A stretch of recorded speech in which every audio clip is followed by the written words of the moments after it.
বিশালাকার দীর্ঘ প্রাচীর, যার নাম চীনের মহাপ্রাচীর। বিশ্বব্যাপী পর্যটকরা অধীর আগ্রহ নিয়ে চীনের মহাপ্রাচীর দেখতে যান। পাথর ও মাটি দিয়ে তৈরি বিশ্বের সবচেয়ে দীর্ঘ সুউচ্চ প্রাচীরের সারি। আকাশ থেকে দেখলে মনে হয় বিশালাকার এক সাপ বোধহয় এঁকে বেঁকে চলেছে। পাহাড় ও সবুজ বনভূমির উপরে বিস্তৃত ২১,১৯৬ কিলোমিটার দীর্ঘ চীনের গ্রেট ওয়াল। এই প্রাচীরের যেটুকু প্রস্থ, সেখানে নাকি প্রায় ১২ জোড়া ঘোড়া একসঙ্গে দৌড়াতে পারবে। বসন্তকালে দেওয়ালির গায়ে সবুজ লতাপাতা তাদের প্রাণ ফিরে পায়। অ্যাডভেঞ্চার প্রেমিকদের কাছে চীনের মহাপ্রাচীর হতে পারে আদর্শ এক স্থান। জানা যায়, চীনের মহাপ্রাচীর খ্রিস্টপূর্ব ৫ম শতক থেকে খ্রিস্টীয় ১৬০০ শতক পর্যন্ত চীনের উত্তর সীমান্ত রক্ষা করার জন্য তৈরি হয়।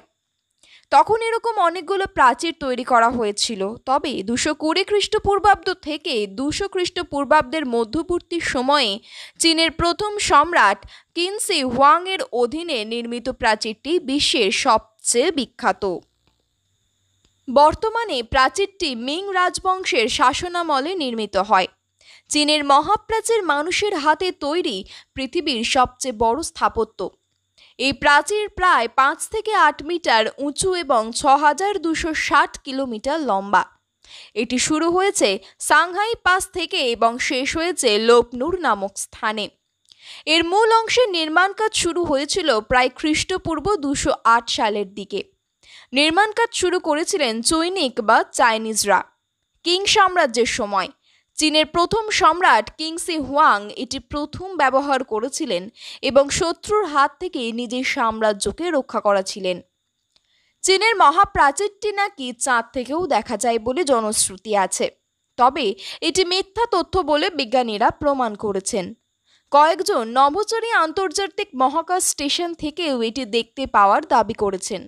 যে দিক থেকে বিবেচনা করা হোক না কেন, বিশ্বের অবাক করা স্থাপনায় উপরের দিকে থাকবে চীনের মহাপ্রাচীর। চীনের মহাপ্রাচীরের কথা সবাই জানলেও এটি তৈরি করতে কি ব্যবহৃত হয়েছিল তা অনেকেরই অজানা। মানব নির্মিত বিশালাকার এই প্রাচীরটি তৈরি করতে কংক্রিটের মিশ্রণে আঠালো ভাত ব্যবহার করা হয়েছিল বলেই জানা যায়। অ্যাকাউন্টস অফ কেমিক্যাল রিসার্চ জার্নালে প্রকাশিত এক গবেষণা অনুসারে জল প্রতিরোধী এবং সময়ের সাথে সাথে এর আকার ধারণ করার সম্ভাবনা বেশি রয়েছে। গবেষণা অনুসারে স্টিকি রাইস স্থাপনা নির্মাণের সময় ব্যবহার করা হলে তা জলরোধী ও ভূমিকম্প থেকে রক্ষা পায়।